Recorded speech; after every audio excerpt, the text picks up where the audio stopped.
আমরা মনে করি একাডেমিক স্টাডির পাশাপাশি শিক্ষার্থীদেরকে যদি স্কুল পর্যায় থেকেই নিজ নিজ ক্ষেত্রে, অর্থাৎ যার যেটি ইন্টারেস্ট, এই ক্ষেত্রগুলোতে পলিটিক্যাল নলেজ বা ব্যবহারিক জ্ঞান অর্জনের দিকে ব্যবস্থা করে দেওয়া যায়, এই ধরনের শিক্ষা ব্যবস্থায় শিক্ষার্থী যারা থাকবে বা থাকা অবস্থাতেই একজন শিক্ষার্থীর বাস্তব কর্ম অভিজ্ঞতা তৈরি হয়, তাহলে একজন শিক্ষার্থী স্কুল, কলেজ বা বিশ্ববিদ্যালয় শেষ হলে অথবা ড্রপ আউট হলেও তাকে বেকারত্বের অভিশাপ হয়তো পোহাতে হবে না।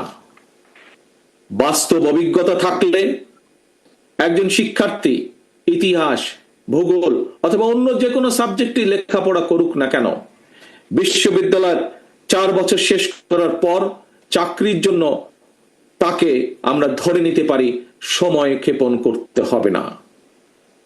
সেই লক্ষ্যটাকে সামনে রেখে বিএনপি স্কুল পর্যায় থেকেই ব্যবহারিক এবং কারিগরি শিক্ষার উপর জোর দিয়ে আগামী দিনে শিক্ষা কারিকুলাম ঢেলে সাজানোর কাজ করছে এবং আমাদের দলের ভেতরে যারা এই ব্যাপারে এক্সপার্ট আছেন, সেই একটি বিশেষজ্ঞ টিম এর মধ্যেই দায়িত্ব দেওয়া হয়েছে, তারা সেগুলোকে সেভাবে তৈরি করছে, সেই কাজগুলোকে সেভাবে তারা তৈরি করছে। প্রিয় বন্ধুরা, ছাত্র ছাত্রী অর্থাৎ তারুণ্যের শক্তি এবং নারী শক্তিকে কর্ম পরিকল্পনার বাইরে রেখে একটি রাষ্ট্র কখনোই সামনে এগিয়ে যেতে পারে না। আমি এর আগেও কয়েকবার বলেছি, আজও তোমাদের সামনে আমি তুলে ধরতে চাই। এই যে গ্লোবালাইজেশনের যে এই সময় নারী পুরুষ সকলের সামনে কিন্তু সকল সম্ভাবনার দ্বার আজ উন্মুক্ত টেকনোলজিক্যাল কারণে। আমাদের এই তারুণ্য, আমাদের এই শিক্ষার্থীরা যাতে সকল সম্ভাবনাকে সাফল্যে রূপান্তরিত করতে সক্ষম হয়, এই জন্য একটি বাস্তবধর্মী সুষ্ঠু নীতি পরিকল্পনা আমরা তৈরি করছি এবং সেটি বিএনপি তরুণ জনগোষ্ঠীর সামনে উপস্থাপন করতে চায়, যাতে করে আগামী দিনে তাদের পথ চলা সহজ হয়ে যায়। প্রিয় বন্ধুরা, তথ্য প্রযুক্তির এই সময় বিশ্ব বাজারের সঙ্গে দক্ষতা এবং যোগ্যতার প্রতিযোগিতায় যদি টিকে থাকতে হয়, তাহলে অবশ্যই তোমাদের সকলকে তথ্য প্রযুক্তি এবং কারিগরি শিক্ষায় দক্ষতা অর্জন করতে হবে। তোমাদের এখানে অনেকেই মঞ্চে যারা আছেন, তাদের অনেকেরই মনে আছে, আমার সামনে তোমরা যারা লক্ষ লক্ষ ছাত্রছাত্রী উপস্থিত আছো, তোমাদের নিশ্চয়ই অনেকেরই খেয়াল আছে একটি বিষয়। কি সেটি? শেষবার বিএনপি যখন সরকার পরিচালনার দায়িত্বে ছিল 2005 সালে, সেই সময় মাইক্রোসফটের প্রতিষ্ঠাতা বিল গেটস বাংলাদেশ সফর করেছিলেন। সেই সময় পর্যায়ক্রমিকভাবে দেশের 10,000 শিক্ষক এবং 2 লক্ষ শিক্ষার্থীকে আইটি প্রশিক্ষণ দেওয়ার জন্য বাংলাদেশের সঙ্গে 3 বছর মেয়াদী একটি চুক্তি সম্পন্ন হয়েছিল। ইনশাআল্লাহ আগামী দিনে জনগণের রায় বিএনপি আবারও রাষ্ট্র পরিচালনার দায়িত্ব পেলে এইবার আমরা স্কুল পর্যায় থেকে শিক্ষা কারিকুলামের ভেতরে আইসিটি এবং কারিগরি শিক্ষা ব্যবস্থাটিকে আমরা প্রবর্তন করব। শুধু এটাই নয়, অপশনাল না, বরং কম্পালসারি হিসাবে আমরা খেলাধুলা এবং আর্ট এবং কালচারকেও আমরা শিক্ষা কারিকুলামের ভিতরে নিয়ে আসব, যাতে সেটির মধ্যে এই সাবজেক্টগুলোতেও যাতে প্রত্যেকটি ছাত্রছাত্রী যার যেটি পছন্দ সেই অনুযায়ী সে দক্ষতা অর্জন করতে সক্ষম হয়। প্রিয় ভাই বোনেরা, তোমাদের সামনে যেহেতু ভবিষ্যৎ, তোমাদের দেশকে গড়ে তুলবে তোমরা ভবিষ্যতে ইনশাআল্লাহ। তোমাদের সহকর্মী যারা শহীদ হয়েছে, সেই শহীদদের কাঙ্ক্ষিত বাংলাদেশ তোমরা গড়ে তুলবে। গড়ে তুলতে হলে নিজেদেরকেও সেভাবে যোগ্যতাভাবে গড়ে তুলতে হবে।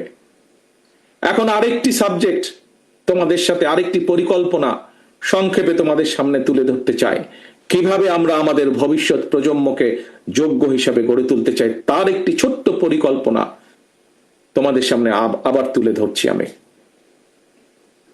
একাধিক ভাষা জানা যে কোনো ব্যক্তির জন্যই, দেশেই হোক বিদেশেই হোক, নিজের মেধা এবং যোগ্যতাকে কাজে লাগানোর সুযোগ সবচাইতে বেশি।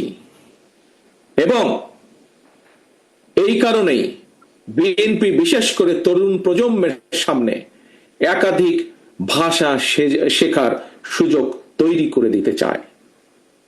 বর্তমানে স্কুল বা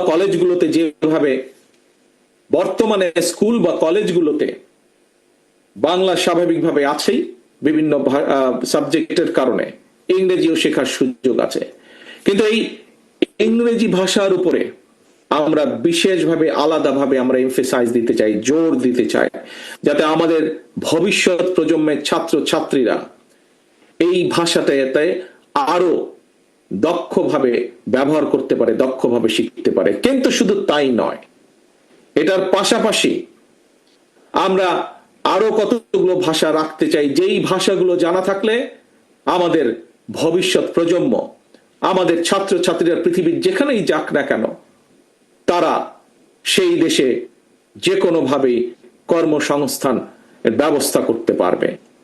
আমরা কিছু কিছু ভাষা আমরা ইন্ট্রোডিউস করব, হতে পারে আরবি, হতে পারে ম্যান্ডারিন, জার্মান, ফ্রেঞ্চ, জাপানিজ সহ এরকম এই কয়েকটি ভাষা আমরা রেখে দিব। এর ভিতর থেকে ছাত্র বা ছাত্রী তার ইচ্ছে মতন, তার খুশি মতন সে বেছে নিবে কোন তৃতীয় ভাষাটি সে শিখতে চায় বা দ্বিতীয় ভাষাটি শিখতে চায় সে। এবং সম্ভব হলে আমরা তৃতীয় ভাষাটি ইন্ট্রোডিউস করব প্রাইমারি লেভেলে, এবং ক্লাস 6 এর পরে সেকেন্ডারি লেভেলে আমরা চতুর্থ একটি ভাষা আমরা আবারও ইন্ট্রোডিউস করব। অর্থাৎ নিজের ভাষার পাশাপাশি একজন ছাত্র ছাত্রীকে আমরা চেষ্টা করব ইংরেজি সহ আরো 2টি ভাষা জ্ঞান তাকে দেবার জন্য।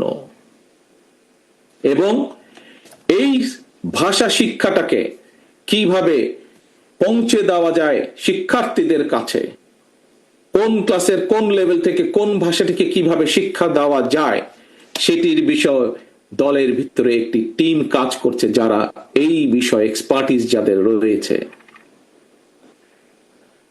প্রিয় ভাই বোনেরা, ভাষা শিক্ষার সুযোগ সৃষ্টির পাশাপাশি আমরা আরো কতগুলো বিষয় ক্লাস 12 পর্যন্ত আমরা অ্যাড করতে চাই, ইন্ট্রোডিউস করতে চাই, সংযুক্ত করতে চাই। আমরা কি সেগুলো? স্কুল কলেজ পর্যায় থেকে শিক্ষার্থীদের জন্য আমরা কতগুলো প্র্যাকটিক্যাল সাবজেক্ট আমরা রাখতে চাই, যেমন ডেন্টাল হাইজিনিস্ট বা মেডিকেল টেকনিশিয়ানের মতন বিভিন্ন টেকনিক্যাল বিষয়, থিওরিটিক্যাল এবং প্র্যাকটিক্যাল নলেজ অর্জনের সুযোগ আমরা তৈরি করতে চাই। এবং ইনশাআল্লাহ আগামী দিনে জনগণের রায়, বাংলাদেশ জাতীয়তাবাদী দল দেশ পরিচালনার দায়িত্ব পেলে দ্রুততার সঙ্গে এই বিষয়গুলো আমরা শিক্ষার্থীদের জন্য ইন্ট্রোডিউস বা বাস্তবায়নের কাজ শুরু করব, বাস্তবায়ন করব ইনশাআল্লাহ।